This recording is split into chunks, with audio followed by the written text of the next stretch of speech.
if we approached furniture from a different angle? At Burrow, You told that to your father.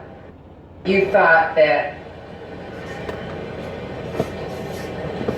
maybe Mr. Arbery had been caught. Yes.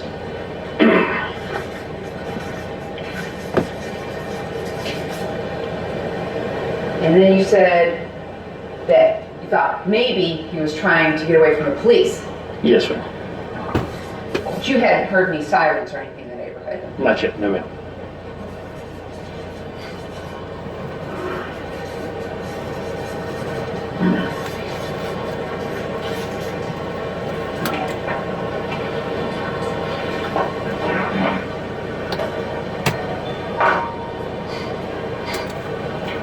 So I want to talk to you about some of the legal terms that you used yesterday, okay?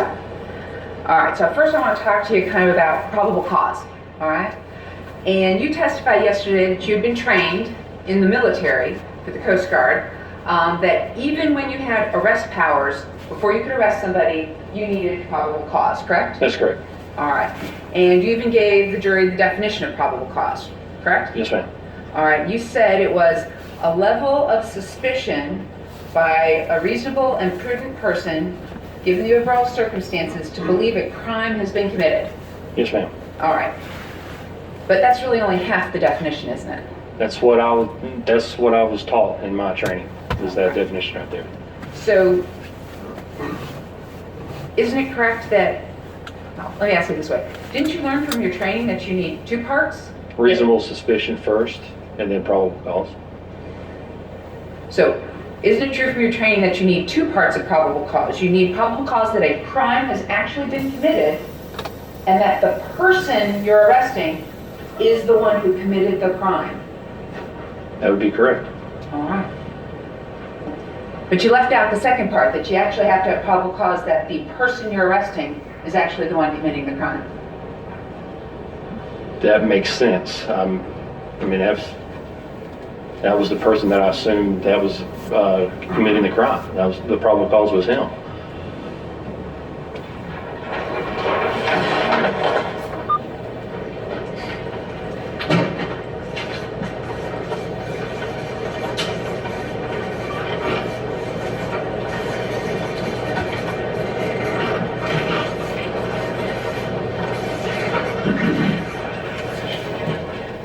So you assumed he was the one committing the crime. Yes. All right, so you'd agree that as law enforcement, when you were there in the military as a boarding officer, that even if you know a crime is committed, when you have several suspects, you can't just go and arrest the first suspect. You have to actually have evidence that that person is the one who committed that crime, correct?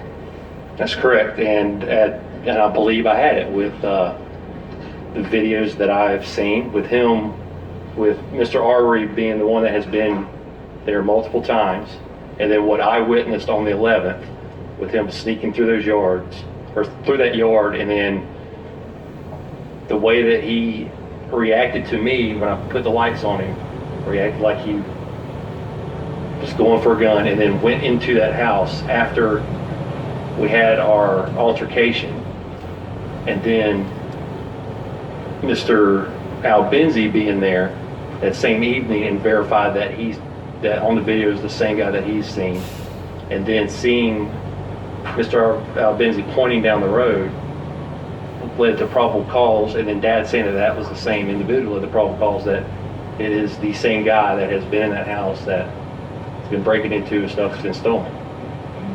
So the overall, the totality of everything led me to go down there and see if that was him. So the totality of all of that led you to go see if that was him. Yes. Meaning the guy you'd seen on the 11th. Correct.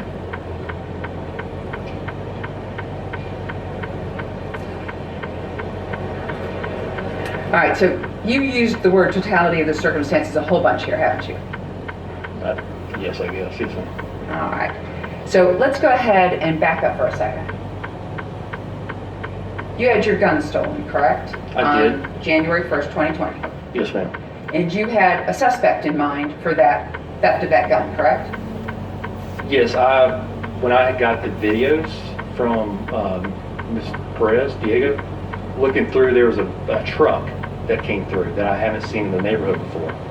And after looking at the truck, I thought that it might have been some teenagers that I would see on that part of the county. And it turned out that it was a neighbor on the other side, and that was as far as I went with that. Who's David Sorrells? I have no idea. Really? Yes, ma'am. He's not a Facebook friend of yours? I believe. Would it help to refresh your recollection if you looked at some of your Facebook posts that you shared with Mr. Sorrells? Absolutely. All right, go ahead and take a look at this.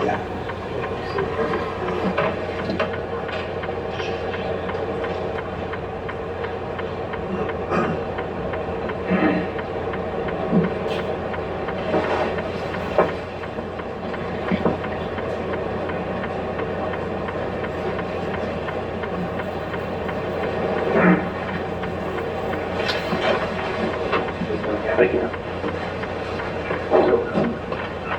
I'm sorry, you're still here.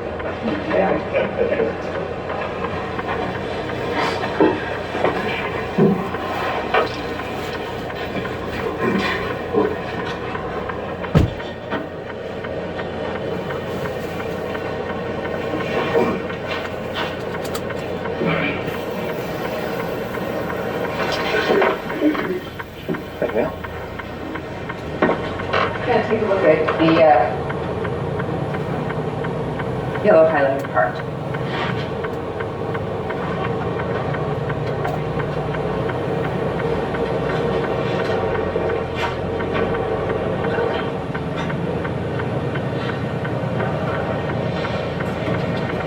Yeah, all right.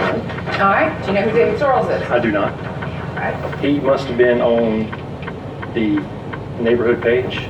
I do remember the message now, and I believe he must have saw it on the neighborhood Facebook page.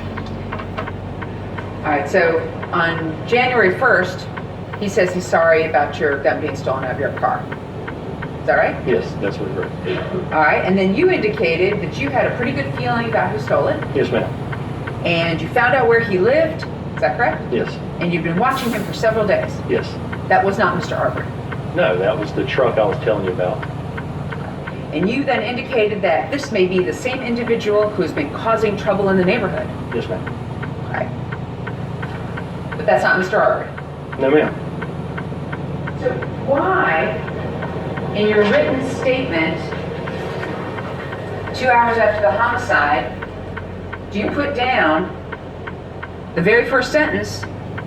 On January 1st of 2020, approximately between 9 and 10:30, I had my vehicle broken into and my Smith & Wesson gun stolen out of my truck.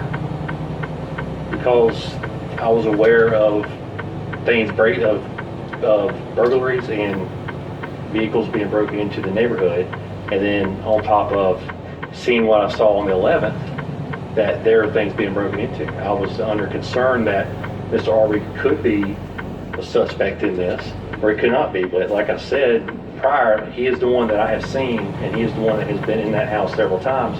So of course I'm thinking he's a suspect. But I don't know if it was him or the other people that they've seen or if I've heard about.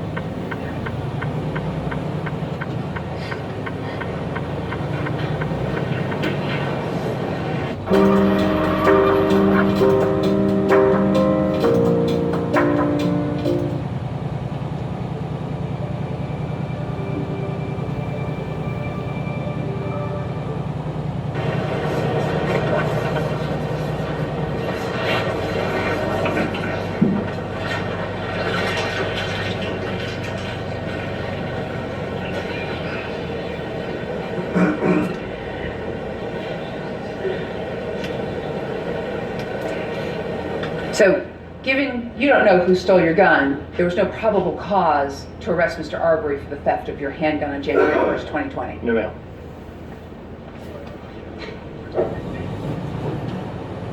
You also didn't know who had stolen the items out of the boat Mr. Larry English's boat, did you? No, but I had a probability. I was thinking that the probability of who was doing that was the one that continued to go into this house, has been caught in this house several times, which was Mr. Earl. But you had no evidence he'd ever taken anything off of Mr. English's boat. Other than that there's been stuff stolen out of that house, and that he has been in that house several times. So you have stolen items on the boat, and you got that from your mom, Yes. and then you got him inside the construction site, right? Inside 220. Yes, ma'am. And at the point in time, on February 23rd, you knew about October 25th, Yes. November 18th, Yes. and February 11th. Yes.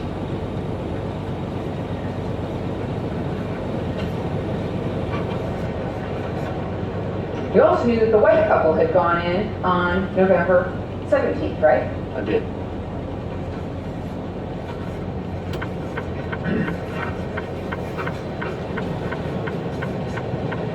You also knew that there was a shade-looking guy under the bridge, correct? I did.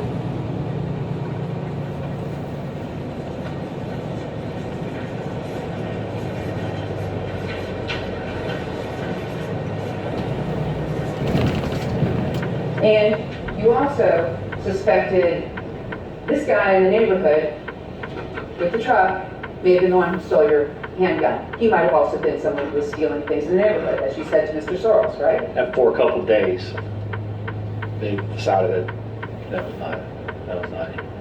was not the person that had the truck, that I thought it was a different truck, so it's not. Was that Rob Way? I don't know who Rob Boyd is. So Kim Ballesteros didn't tell you that she suspected Rob Way in the neighborhood as being the one who stole her purse out of her car January 30th. Not that I recall.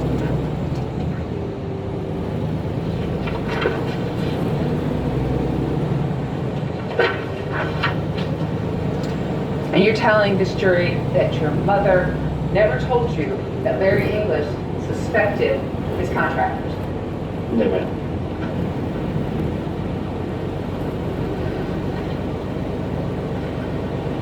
All right, so about February 11th, I want to make sure yesterday, when you testified, did you testify that Mr. Arbery actually came toward you and started lifting up his shirt?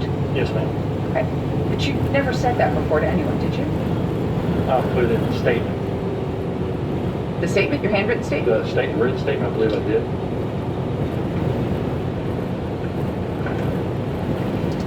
Hand you a copy of your handwritten statement.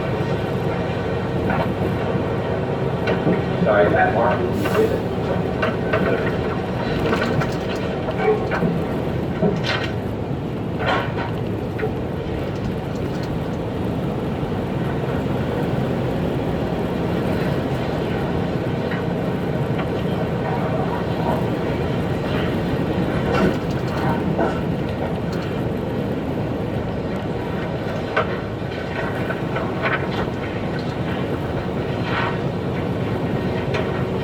I was incorrect. I said it reached into his pants. Right, so in your statement, you indicated that I was getting out of my car to ask him what he was doing, This is a written statement? Correct. Okay. and he turned toward my vehicle and reached into his pants, which led me to think that he may have a weapon. Yes, ma'am.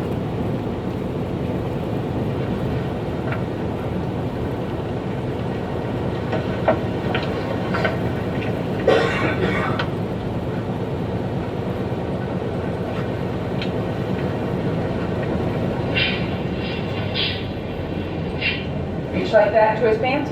No.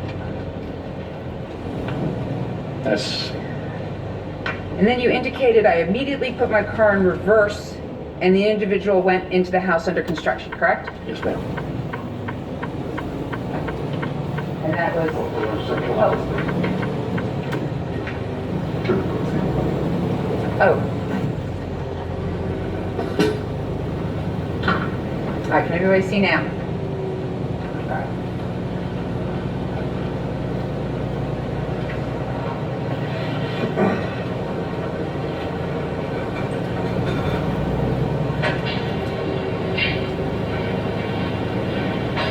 And that was the publishing of States Exhibit 120, the video clip entitled Video MP4.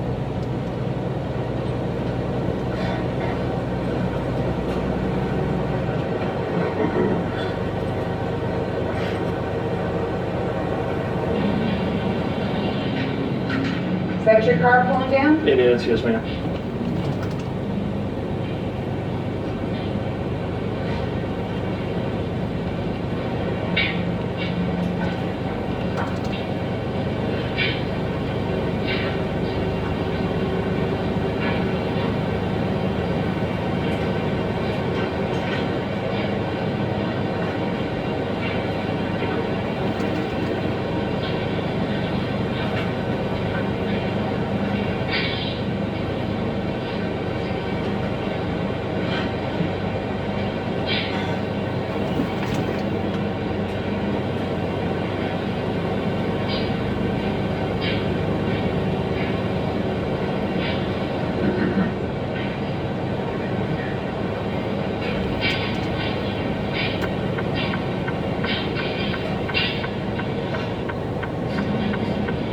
Now right here,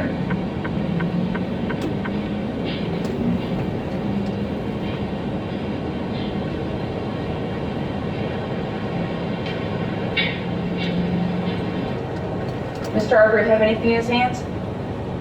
Not I can see, no, ma'am. Have a backpack with him? He did not. Any sort of bag with him? Not at that time, no. He's wearing a big long t-shirt, isn't he? Yes. And shorts cut off at the knees. I think they were cargo shorts, but And he's got running shoes on. I can't tell.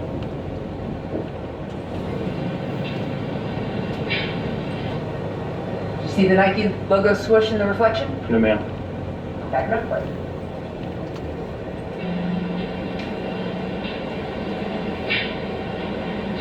See it then? No, ma'am. That was States Exhibit 117 that I just published.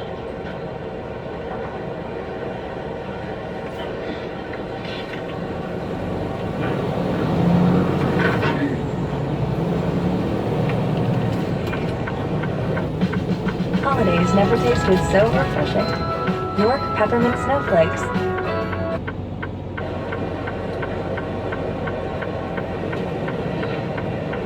Now, that particular evening, you've seen the body cam video of Officer Rash, is that correct? Yes, ma'am. And Officer Rash told you and told your father that Larry English said Mr. Arbery had never taken or stolen anything from the open unsecured construction site. Is that correct? My understanding was never saw him take anything from there. Yes, ma'am. Never saw anything taken. And Larry English actually had never had anything stolen from the open unsecured construction site. Yes, he had stuff stolen out of his boat that was inside that house. Yes, ma'am.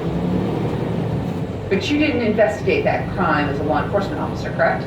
No, ma'am. Because you weren't a law enforcement officer, were you? That's correct. All right. And your father wasn't a law enforcement officer either. He was not. All right. So you're basing your probable cause on something that was rumor that your mother told you about things being stolen off the boat. I was basing on the 11th of seeing him in there again and hearing that the stuff was stolen off that boat, and then hearing it from the other neighbors, and then from seeing on the 11th. So yes, it happened, and then seeing him come in multiple times, and then everything that followed up on the 23rd. Yes, that's. You were here when Officer Rash testified, is that right? Okay, and you heard Officer Rash, under cross-examination, answer the defense attorney's question about if Mr. Larry English had filed a police report about items stolen off of his boat, correct? Yes. Okay, and he said the officer assigned would have investigated it, right? Yes. All right. And that means interviewing Larry English, correct? Yes. And so an officer who's investigating the theft of items off the boat would have found out from Larry English that the boat had been moved back and forth to Douglas, correct?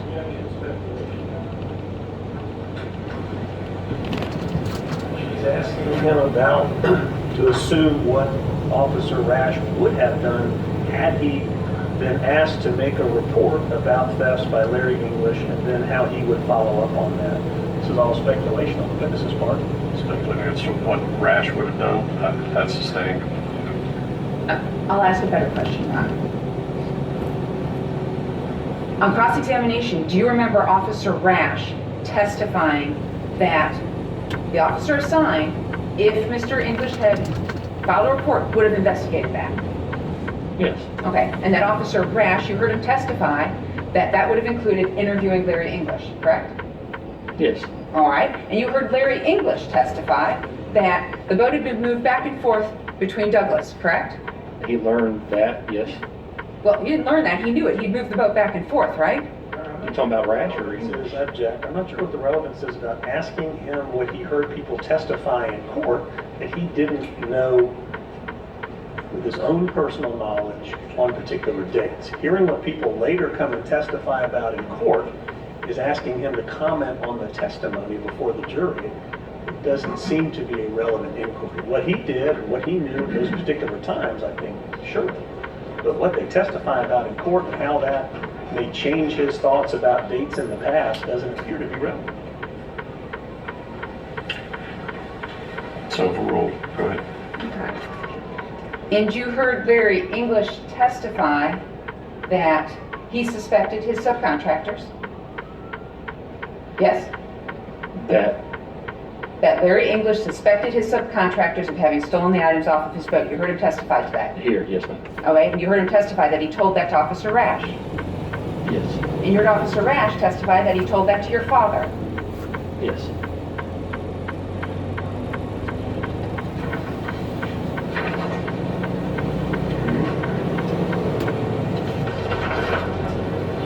All right, so let's go ahead and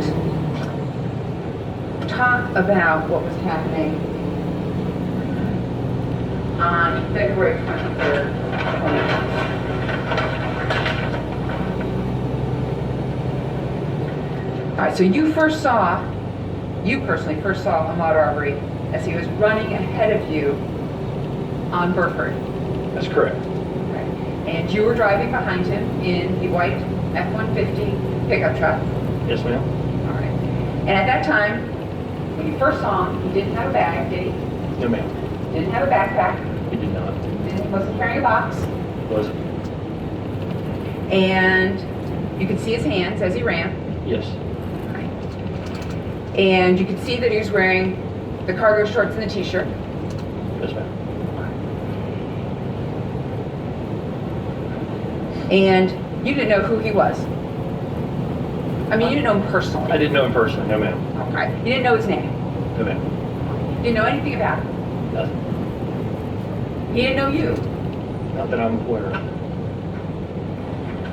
You just knew that he was the guy who was on video at the open unsecured construction site. And that I saw on the 11th. And at this point in time, when you first see him on Burford, he's not reaching into his pockets. Right? No, ma'am. Not running. No, ma'am. And he never yelled at you guys, No, ma'am. never threatened you at all, No, ma'am. No, never brandished any weapons. Answer. Yeah, he did not threaten me verbally. No, ma'am. All right. Didn't brandish any weapons. No, ma'am. Didn't pull out any guns. No, ma'am. Didn't pull out any knife. No, ma'am. Never reached for anything, did he? No. He just ran. Yes, he was just running. So at this point in time, you catch up to him on Burford by pulling up next to him. Is that right? Yes, pulling alongside, keeping with my window right there. I did. So as he's running down the street, let's say this is the street, he's on this side of the road, consistent with someone driving forward, or is he on that side of the road looking at oncoming traffic? Oncoming traffic. So he's Yes. on the side for oncoming traffic. That's correct. All right, so you pull up next to him. Is that right? Yes. You startled him. No. Are you a mind reader? I'm not, but I could see his actions, the way that he didn't veer, he didn't run off. I came up to him slowly, just like I would anybody else, and I've never startled anybody doing that before, anybody walking or jogging or running. I've never had anybody become startled on that, so I How don't know many- why he would be. Sorry, I didn't mean to cut you off. How many times have you pulled up on strangers that you don't know next to them with a pickup truck to ask them what they're doing in your neighborhood? I don't think I have in that situation, but I have pulled up on people that are running behind, coming up behind them. But I mean, if you could be startled from somebody coming up behind you, it's one thing or the other. You can tell if somebody is, but I didn't startle him. I didn't come up on him hard or fast or blowing the horn or anything. I just pulled alongside him on my side of the road, right at the yellow line, and once he acknowledged me and saw that I was there, it's when I came a little closer and stayed with him. So he's running, you pull up, he looks at you, and you say to him, what? I say, hey, what's going on? Hold on a second. And he didn't say anything back to you. No, ma'am. He just kept running. He stopped and turned and went backwards. That was the first time. That was the one caught on Mr. Roddy's or Mr. Ryan's video. Was turned out the first qualification. Okay, so hold on. You pull up next to him, he stops, and then he turns and starts running this way. Back down Burford towards the tub. Yes, Then you back up. Is that right? I did. So you back up the truck, follow him, and at some point in time, what do you say to him? I'm asking him, what are you doing? You know, what's going on? What happened down there? Why is there some, I asked him why somebody pointing down the road. As I'm talking, that's when he turns and runs back down Burford. So now you're asking him, hey, why is somebody pointing down the road? That's what you're asking him? That's what I was trying to get to ask him why there's people pointing down the road. All right, Mr. Michael. Not asking for generalities and what's in your head. I want to know exactly what you were saying to the man jogging down the street. Do you understand? Yes. Okay. What exactly did you say to him the first time you pulled up to him? I want to talk to you.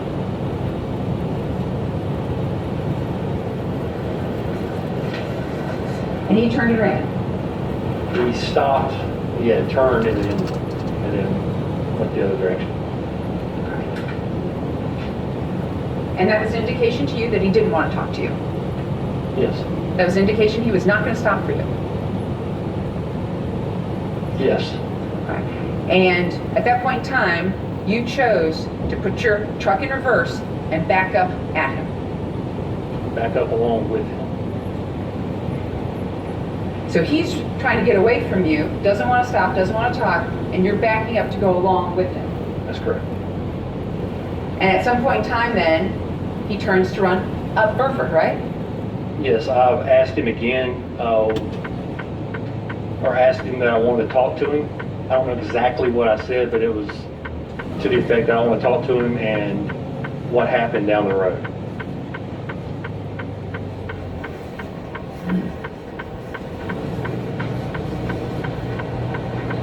You have just had a breakthrough. Wow. This doctor's unconventional. Are you comfortable with me cursing in our session, please?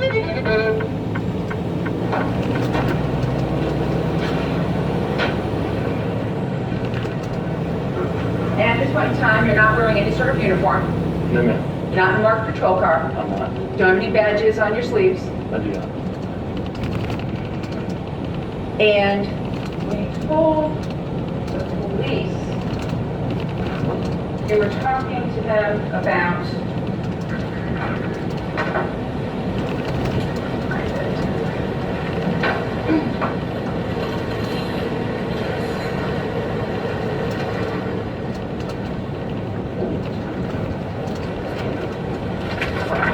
sure this is right. Do you remember telling the police? So I pull up to him and say, hey, you know what's going on? He's running, he won't stop. I said, that's him, stop right there. I'm at the bottom of page 8, top of page 9. Stop right there, stop where you're at. Do you remember telling the police that that's what you said? This is what's on here, yes ma'am. You want me to read it? I'm just asking you if that's what you said. You said, what's going on? He won't stop. I said, that's him, stop right there, stop where you're at.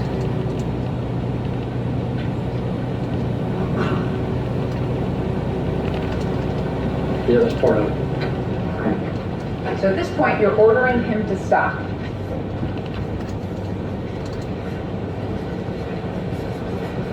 Is that correct? I wouldn't say ordering, I was asking him. Like nicely and politely. First, it was not, police are starting, hey, can you stop? Please, yes, stop for a second, stop for a second. My voice inflection and tone, I was trying to keep the situation calm. And this is at the time that he's already decided that he doesn't want anything to do with you and has run back down Burford towards Attila. Yes. All right. And then we see what happens in the night owl video. Is that right? Is that what happens next? Brian, yes. Yes, it's around that time.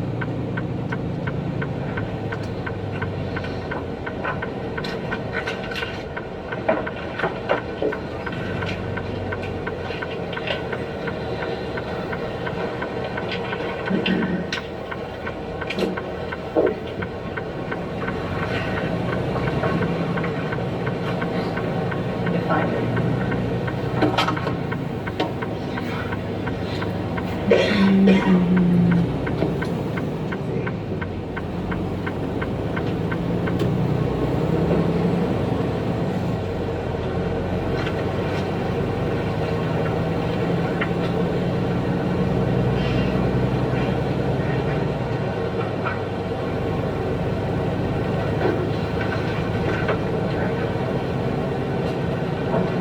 What's my evidence number? Well. Okay, so I didn't know what the evidence number is. I can't find that out. Thank you. I know it's there.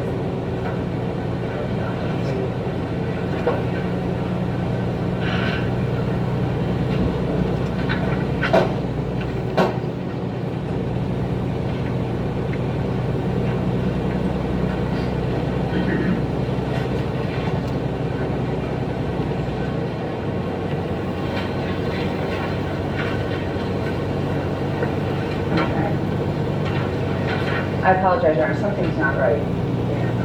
Or I missed it, or somehow it is not.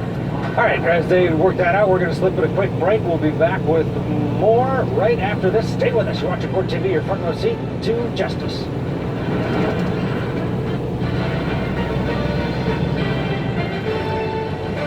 Welcome back to Court TV Live. I'm Ted Rollins, live in Kenosha, Wisconsin, where the jury deliberating the fate of Kyle Rittenhouse will be back to work within minutes here at the courthouse behind me. But right now, we want to get you to the courthouse in Glenn County, Georgia, where Travis McMichael continues to undergo cross-examination.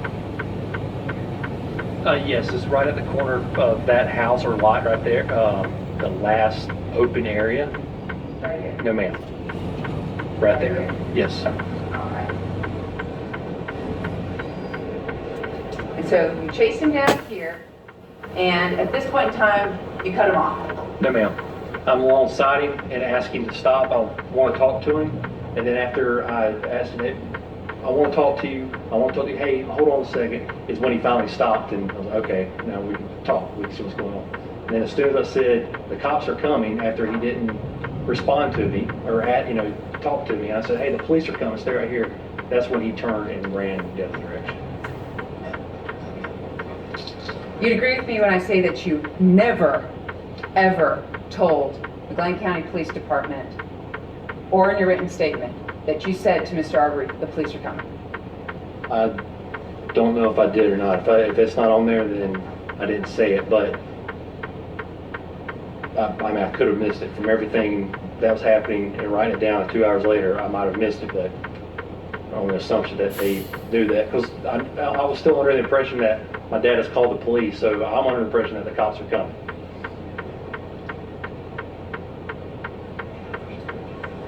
So talking about that,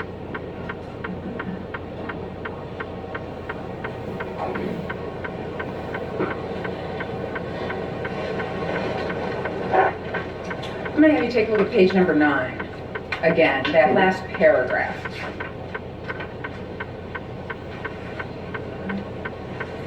So, in your statement to Detective El-Hewie, only a couple hours after the homicide of Ahmaud Arbery, you basically say, he goes around the corner, comes back, he's, man, something's not right here. I tell him to stop, grab the gun out of the truck. I say, hey, stop.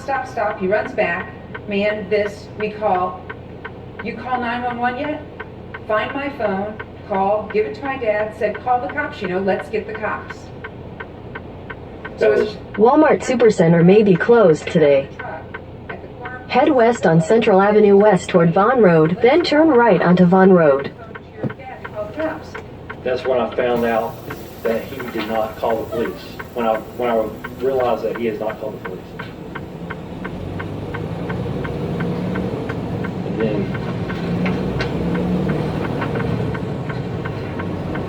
Take the next right onto Vaughan Road.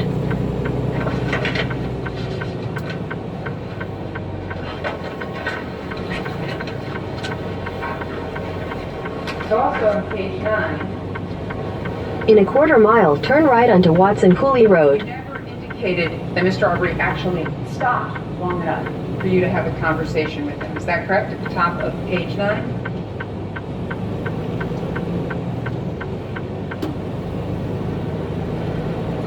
Yes, I do. I said, he's running, he won't stop. I said, that's him. Stop right there. Stop where you're at. Call the cops, And I'm assuming, or what I'm saying there is, I told him that I called the cops. There he is. He starts acting funny, and then he takes off running. So he was stopped. If he takes off running, then he was stopped at the corner. Do you remember yesterday telling this jury that that's what you said to your dad? Call the cops, there he is? Do you remember telling Take the next right onto Watson-Cooley Road. You said to your dad, call the cops, there he is. He starts acting funny, he takes off running. I believe I said, have you called the cops yet? And then on this here is what I mentioned to the police in the interview. And reading this and knowing how I was all over the place when I was giving that statement. This is In 1,000 feet, turn right onto Northwest Bypass. But you agree, nowhere in here do you say that Mr. Arbery actually stopped.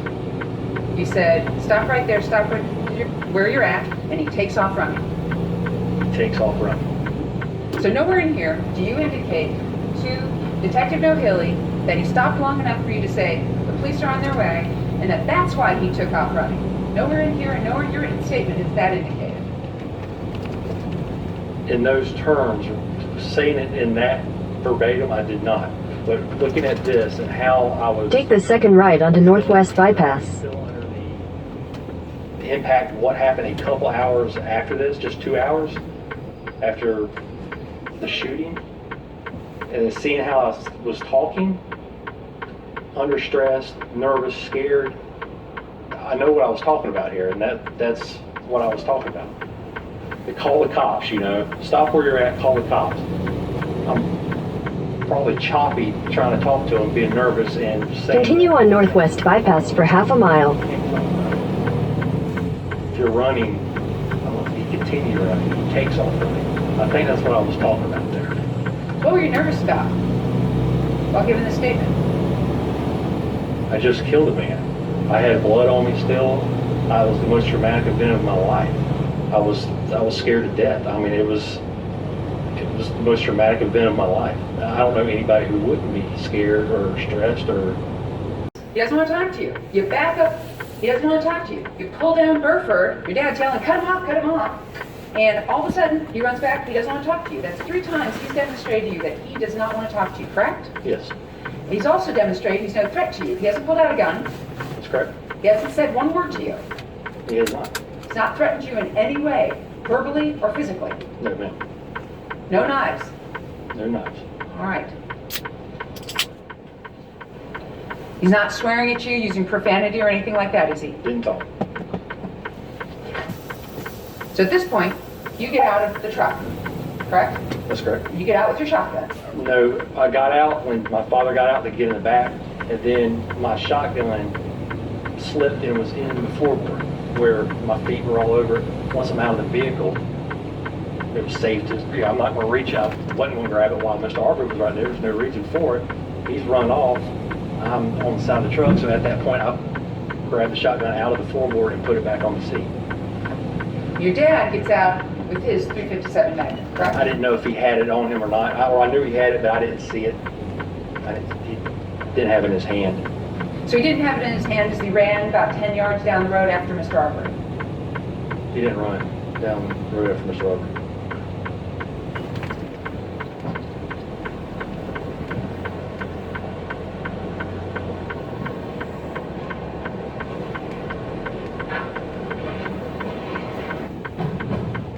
New Hondas are going fast.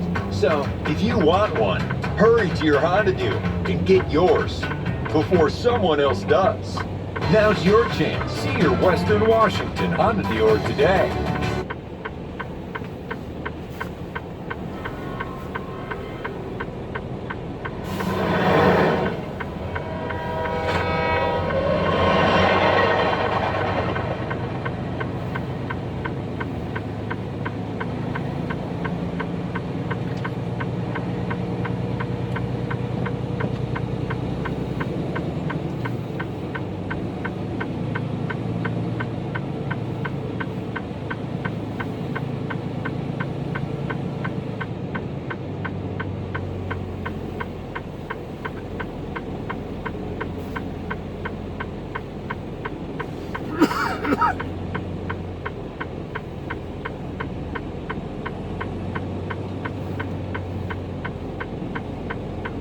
Thanksgiving, every store is closed.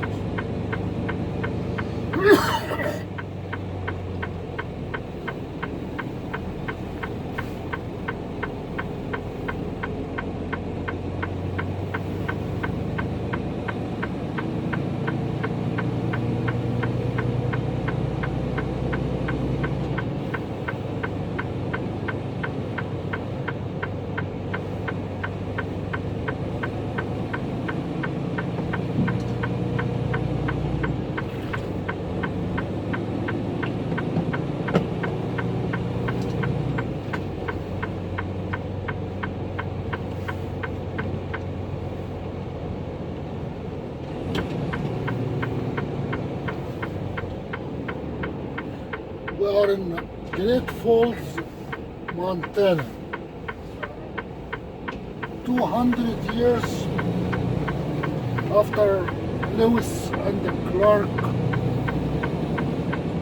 arrived here to find how to get to the Columbia River from the Missouri River.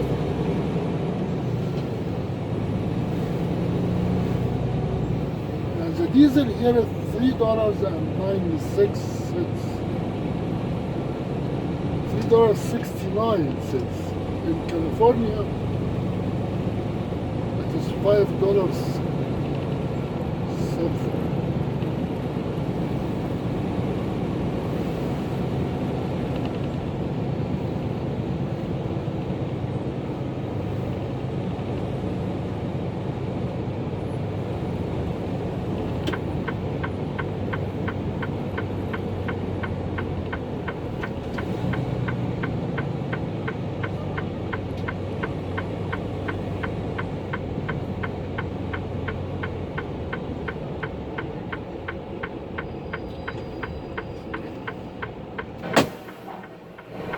A lot of birds in the sky. Of course, you cannot find birds here. Where else can you find birds? At this point, you see Mr. Bryan pull out in his black GMC truck to try and run Mr. Arbery off the road. No, ma'am. I saw, after I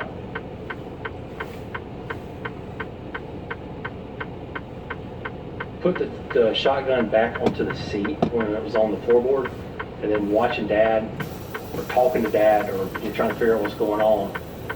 And I looked back down the road. I don't know Mr. Ryan. I didn't know where he lived. I didn't see him when I had the first encounter with Mr. Arbery. My assumption, I was assuming from what I saw, that he came from Satilla. So the vehicle was at, what I thought was the very end of the road. More than likely seeing the video the other day where the tree was closest to Burford. It was towards the end where it was almost on the road. I'm certain that's where I saw the encounter with him. And it didn't look like he was running off the road. It actually looked like Mr. Arbery, I thought the vehicle was stopping. It looked like Arbery went to the left side and then to the right and then went back to the left.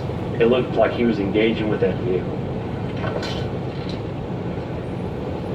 So you're all the way down here. I'll do it on this one. All the way down here. Around there, yes, ma'am. And they're all the way down here by the time you look at them. Is that what you're saying? By the time I noticed it, yes, ma'am. Okay.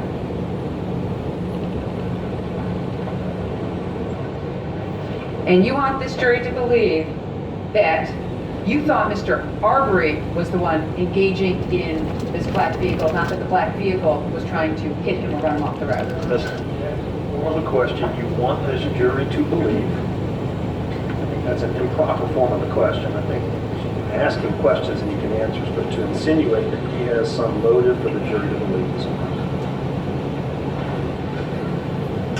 It's cross-examination. Good. Thank you. So you want this jury to believe that it's Mr. Arbery who's the aggressor with the black truck, not that the black truck's the one trying to run him off the road to help you. I didn't see the truck trying to run him off the road. What I saw from down there, what I saw was the vehicle looked to be at a stop, and Mr. Arbery was engaging the vehicle. And then Mr. Arbery was able to get away from the black vehicle. He ran past the vehicle.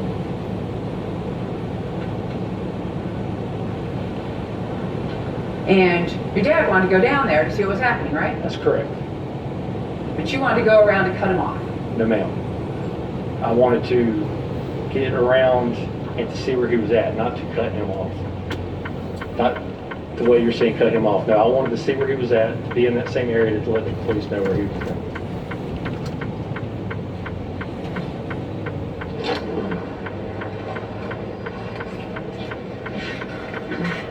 I'm going to have you take a look at page 24, middle of the page.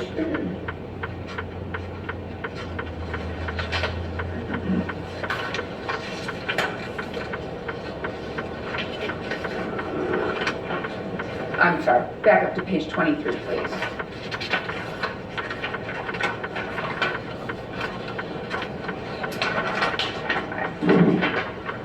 Take a look at page 23.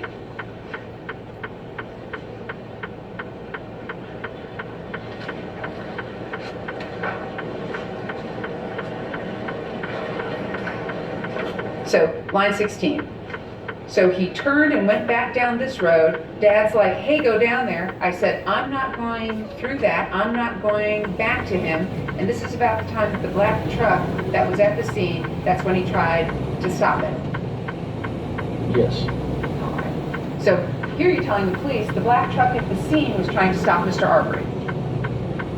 That's why I believe this. That was right here in this corner, just on Burford, probably a house past this intersection. So I turned and went this way. Correct. All right. And then he came down, came around, came down Holmes Drive. He was right there. I said, good. We'll have a chance to stop him now. Correct? Yes. All right. And then the black truck's right there. I was over here. Hey, stop, stop. Well, he's running up the road, and I seen him coming. Do you remember that? Yes, ma'am. All right.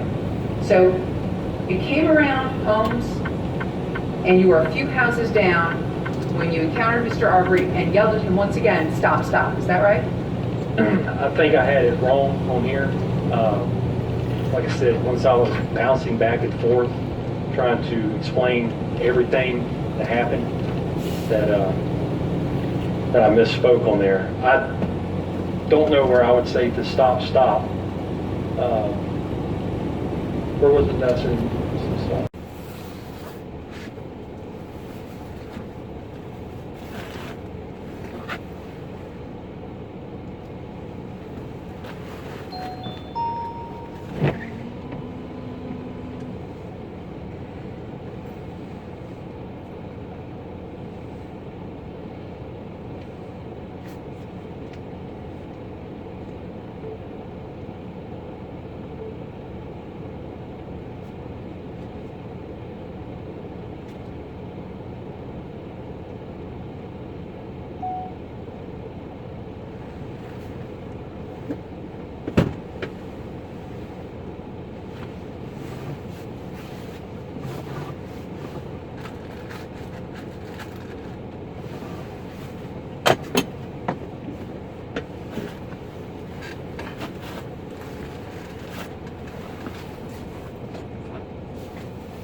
Actually not been able to follow that law. There's absolutely no evidence that they went and saw the AJC article that Mr. Goff is talking about.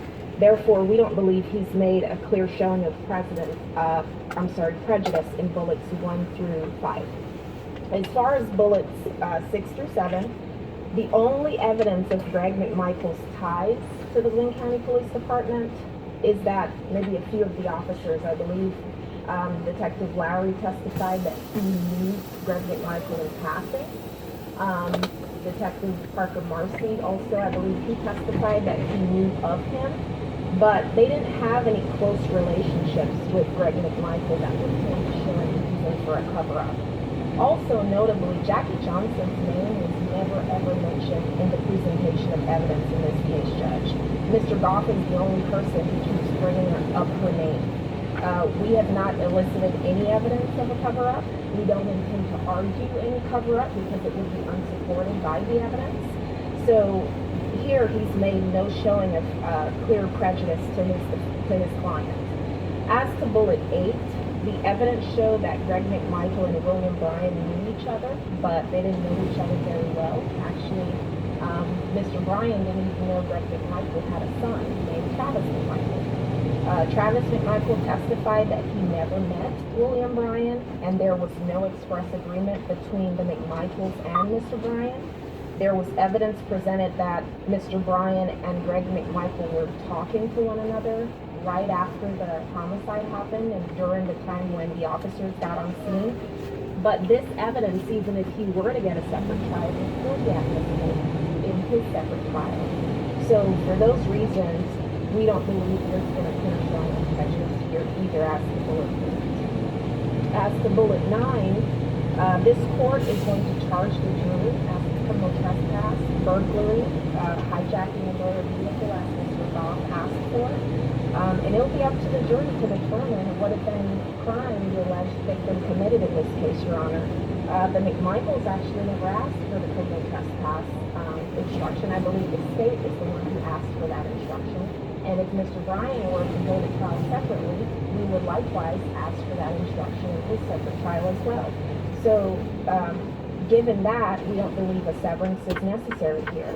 Regarding the different accounts from Travis McMichael and William Bryan, Travis McMichael's testimony, we would argue, actually helps Mr. Bryan, because he got up there and said he saw Mr. Bryan being attacked by the victim, his car being attacked by the victim, and then also said that there was no conspiracy between us.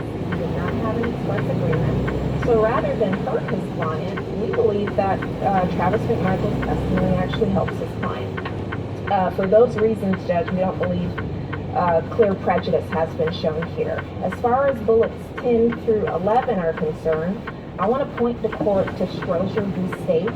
It's 277 Georgia 78. It's a 2003 case. There, the defendant asserted that the evidence against the co-defendant was so overwhelming compared to the amount of evidence against him that it had a spillover effect on the jury. Essentially, that's what Mr. Goff is arguing here. And the court there held that, quote, the fact that the evidence as to one of the two co-defendants is stronger does not demand a finding that the denial of severance motion is an abuse of discretion, where there is evidence showing that the defendants acted in concert. And here, the state's theory of the case is that all these defendants acted as parties to the crime. So we believe that based on the holding in Strozier v. State, that no severance is warranted here either. As to the final bullet points, bullets 12 through 14, I want to direct the court to Swain v. State, 275 Georgia 150. It's a 2002 case, where the defendant argued that the fact that the jury was jointly selected with the co-defendant denied him his right to a fair and impartial jury. And in this regard, he argued that the jury was not fair and impartial because a jury chosen by two defendants would be different from a jury chosen by one defendant. And there the court held that the mere fact that a jury chosen by two defendants would differ from a jury chosen by one defendant does not deny a defendant a fair and impartial jury. If it did, then joint trials would effectively be prohibited, as a joint trial would deny a defendant a fair and impartial jury under the defendant's rationale, since defendants are required to share peremptory strikes in selecting the jury. So, Judge, just to sum up, no showing of antagonistic defenses, no showing that the spillover effect would prejudice Mr. Bryan to the point where it would be a denial of due process. So we ask the court to deny the motion to sever. Final word from the mayor. All right, the grounds are covered in the written motion. I would note that in response to the McMichael's request to remove the charge I submitted on duty to acquire, we would go ahead and withdraw that charge on our own. That would resolve the issue.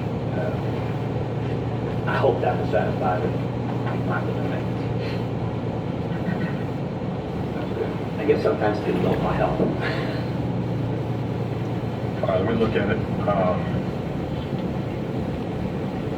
don't have to look at it right now. Before I get to that, I also had a fourth motion that prohibited any further conduct that may intimidate or influence jururs or otherwise interfere with defendant Bryan receiving a fair trial. A motion to excuse or inquire further as to juror number 380. Court has looked at it. I think the matter has been addressed a number of times. The motion itself addresses the issues presented by defendant Bryan. The court intends to deny that motion. Your Honor, exhibits 7 to 11 are sensitive enough with on the public record with respect to the anonymity of our juror, best we're able to preserve it. I'm going to show these to the state. I'm going to ask the court to place exhibits 7 to 11 under seal to preserve the privacy of juror 380.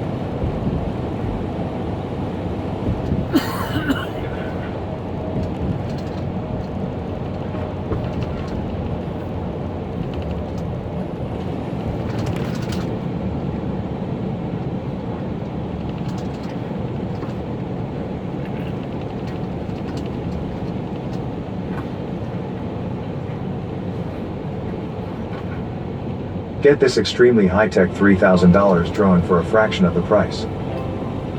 This drone engineer built a revolutionary drone at an incredibly low price. And he just destroyed the billion-dollar drone industry in the process. With a unique premium drone that's already available for under $100.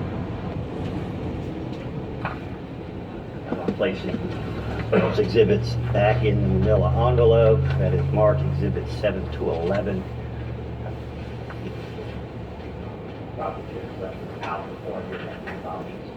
Time being, I'm just going to attach them to the back side of the motion. Yes, sir. Then I'll go ahead and put a seal holder on there. I understand the state has no objection to sealing these. I guess I should probably take a look before we do that.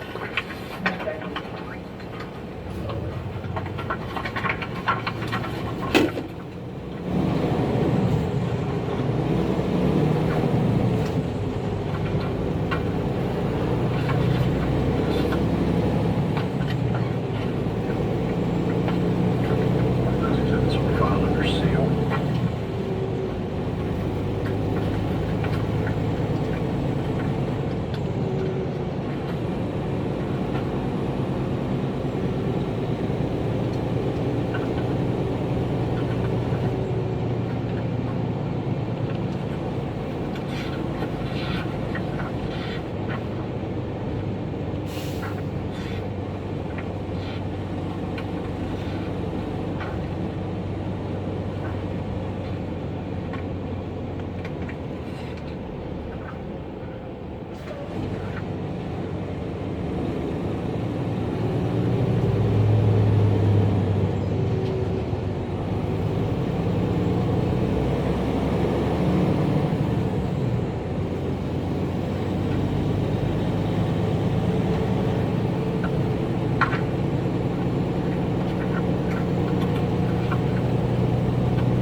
Requested by the defendant Brian, some additional language could also be that the defendant's not necessarily required to verify the information if it appears to be reliable, but it goes on from there. So I think with that language in there and it being primarily based on a civil case, I'm going to go ahead and remove it. I don't think it's necessary for this charge.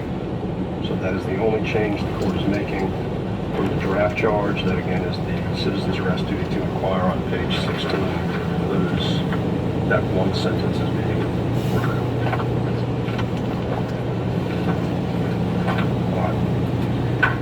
With that, is the state ready to proceed? Yes, Your Honor, state's ready. Need any time before we bring the panel back? Are we ready to go? State's ready. All right, let's go get the panel.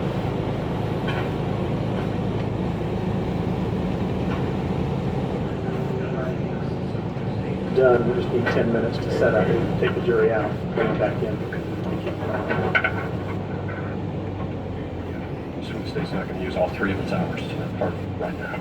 So I think we'll have more than enough time to go ahead and do that.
All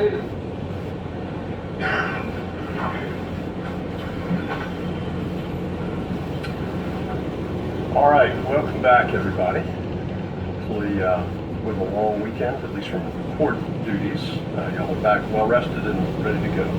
As I indicated on Thursday, we would be ready to go ahead with closing arguments in the case here Monday morning. We are ready to do that. I understand the state is ready to proceed. From the state. Thank you, Your Honor. Once again, ladies and gentlemen, my name is Linda Donikoski. I, along with Larissa Olivier and Paul Camarillo, represent the people of the state of Georgia and the citizens of Glenn County. Guys are so hard to buy for, especially when it comes to gifts. At Swanky Badger, we make it super easy to find the perfect gift every time. The most popular product that we have is our personalized wallet. It's something you can carry with you every day. And if you've got a special message from someone you love, it makes you feel a certain way every time you open it. Hey guys, so I gave my husband this wallet this morning, and it's a personalized wallet. It's made.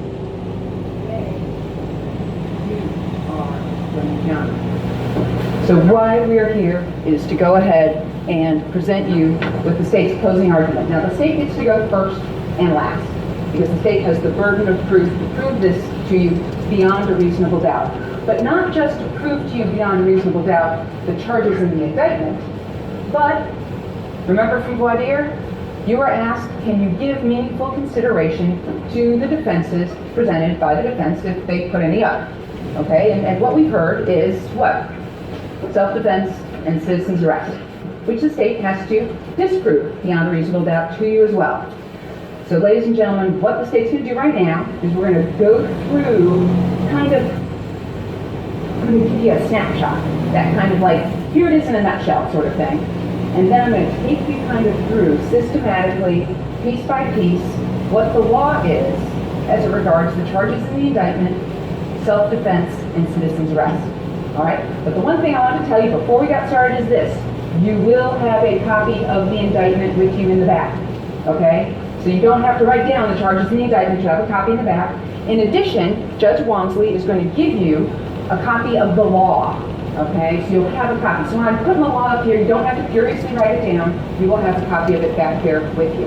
All right? So let's go ahead and get started. This case is really about assumptions and driveway decisions. Now, you heard the defense talk about, well, probable cause. You're going to have to distinguish between assumptions based on gossip and rumor and all this neighborhood talk on Facebook, and actual probable cause to believe a crime had been committed and someone had committed that crime.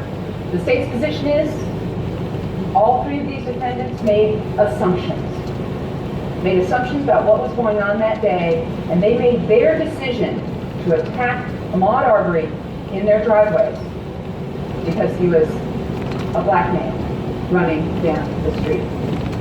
So here's what we've got. The bottom line. They assumed he must have committed some crime that day because he's running real.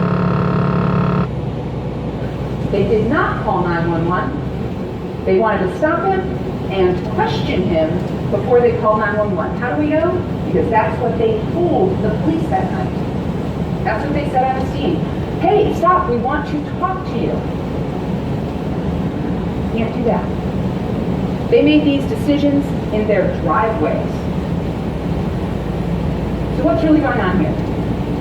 You know what's really going on here. Mr. Arbery was under attack. They committed 4 felonies against him. And those are the 4 felonies in the indictment. Then they shot and killed him. Not because he was a threat to them, but because he wouldn't stop and talk to them. And they were going to make him, absolutely make him stop. We're going to point a shotgun at you. That'll make you stop. That should make you stop right here in your tracks because we want to talk to you. And what did he do? He still ran away. Still ran away. For 5 minutes, ran away.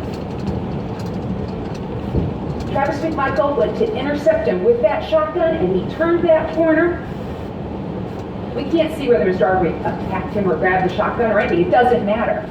Because how fast did he shoot him? How fast did he just pull that trigger? They shot and killed Ahmaud Arbery. They all acted as a party to the crime. You'll note they've been indicted that way. Now I'm going to talk about what party to a crime is so that you understand that concept. But the bottom line is, but for their actions, but for their decisions, but for their choices, Ahmaud Arbery would be alive. And that's why they've been indicted with murder, felony murder, and the 4 felonies that led to the murder. So what is the defense? I mean, I'm just going to take it right down there. Talk about that. What is the defense? We got self-defense. What is that?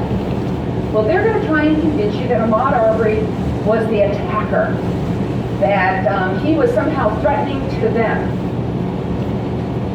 3-on-1, 2 pickup trucks, 2 guns. Mr. Arbery, nothing in his pockets. Not a cell phone, not a gun, not an ID. They want you to believe that he is a danger to them, and Mr. Rubin said it in the opening statement. He was scary.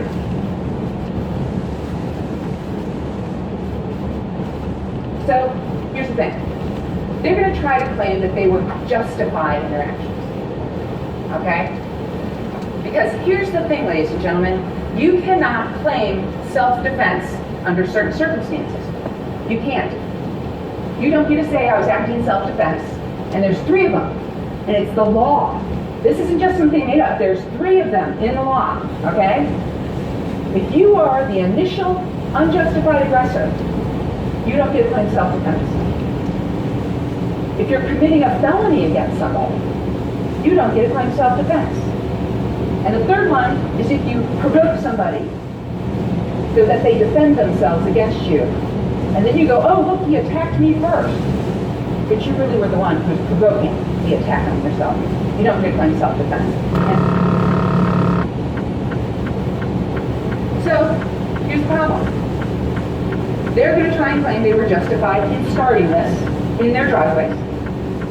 They're going to try and claim they were justified in committing all these felonies against Mr. Arbery. How? Because they're going to try and convince you that this was a citizen's arrest. That's what they're going to do. But here is what a citizen's arrest really is. Okay? This is what the law says. This is the statute. And the judge is going to give it to you. A private person may arrest an offender if the offense is committed in his presence. Right here, right now, I'm seeing you do it, okay? Right here, right now, I'm watching you commit the crime. I'm witnessing it. You're doing it in my presence. So what's the problem for the defendant? Well, we all know that Mr. Bryan's on his porch fixing it. Where's Travis McMichael? He's on the sofa inside the house. Where's Greg McMichael?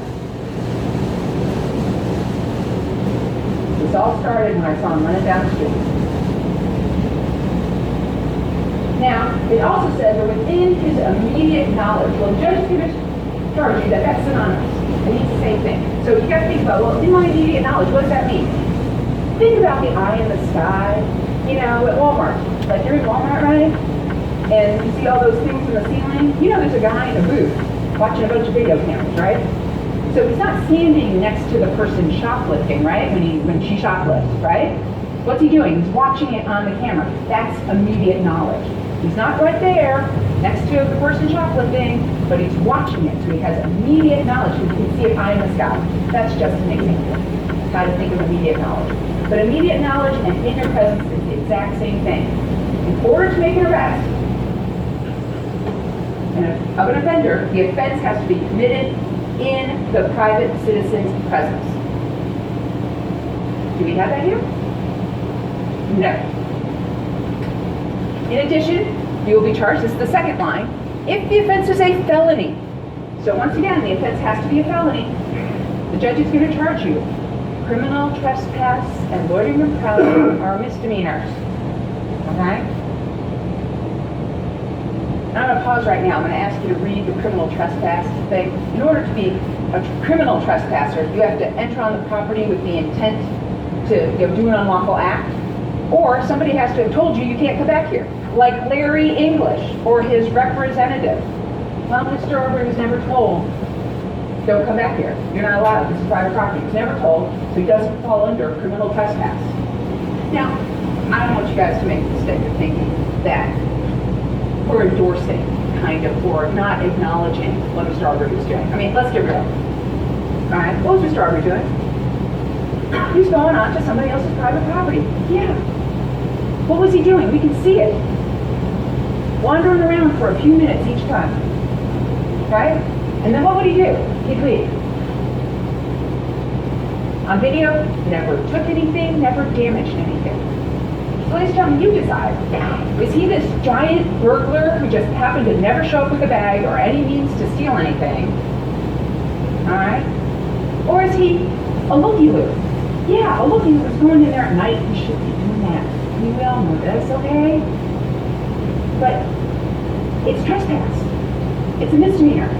And on February 23rd, 2020, none of the defendants knew that he had been inside in broad daylight, that location. And what did he do on the 23rd of February? Did the same thing he always did. Wandered around, and then left and ran off down the street. But they didn't know that. They had no immediate knowledge of that. It wasn't in their presence. Travis McMichael was on the couch. Mr. Bryan's in front of his house. Greg McMichael, you saw, he can't even see down the road. There's that trailer there. Remember the drone video? Citizen's arrest. This was not a citizen's arrest. Not present when any crime was committed. The suggestion that Ahmaud committed a crime is based on what? Not immediate knowledge. Speculation. Speculation. How do we know? Because the defendant's own words to the police. That's how we know. Wanting to question Ahmaud demonstrates uncertainty. Hey, where are you coming from? They don't know where he's coming from. What are you doing? They don't know what he's doing. Remember, Mr. Bryan? Heard, what'd you steal? Okay? They don't know what he's done. They don't know why he's out there running. They don't have immediate knowledge. They have no knowledge. They have speculation because he's running down the street. Wanting to question Ahmaud demonstrates a lack of immediate knowledge, which is required under the citizen's arrest law. Because it's required, that means this was not a lawful citizen's arrest. Remember what Greg McMichael said? Did this guy break into this house today? I don't know. But hey, law enforcement officers, I'm sure he must have committed some crime today, so why don't you go out and figure out what crime it was that he must have committed today? Why do they think he must have committed something? Because he's running down the street. He might have gone into somebody's house. Pure speculation. And after he's lying there dead, Greg McMichael's there telling the police, hey, why didn't you investigate? Because I'm sure he committed some crime today. That's not a citizen's arrest. Not legitimate at all. So what are you going to hear? The state is misstating the citizen's arrest law repeatedly in this section of its argument. And I'd like the court to instruct the jury that the law will come to the court. This is not an accurate statement of it. The court is going to charge the jury on the law, and as indicated, you'll have a copy of that charge with you to review during your deliberations.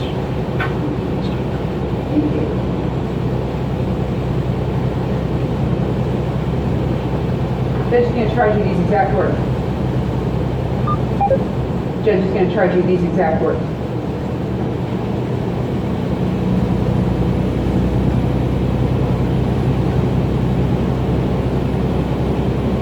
So what are you going to hear?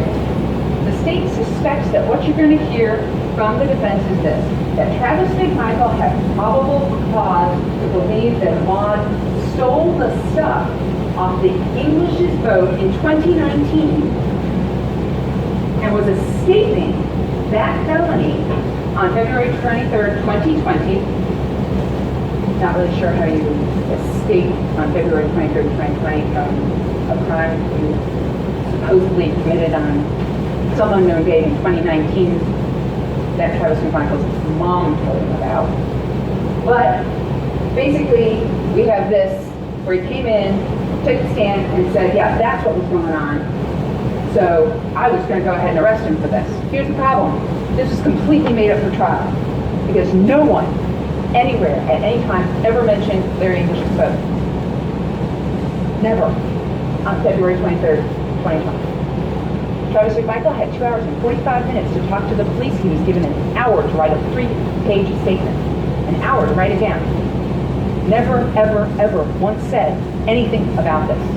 So what can you go ahead and assume? A year and 9 months later, completely made up for trial. All right, so simply put, ladies and gentlemen, if you determine that this was not a citizen's arrest, this was not legitimate, he had no probable cause, you can't do this based on the law, then guess what? They're not justified in killing him. They're not justified in any of the felonies they committed against him. Not a citizen's arrest. Therefore, you're not justified. You're the initial aggressor. You're committing felonies. Self-defense. And that gets us to the charges in the indictment. So that's what we're looking at here. Based on that, at that point, you may find us guilty of all the charges in the indictment. All right, ladies and gentlemen, that was the snapshot view of what I think you're probably going to hear from the defense and what the state's position is on that. So now we're going to do some deep diving. What we're going to do is we're going to talk about juror's duty. We're going to talk about some legal concepts that you need to be aware of.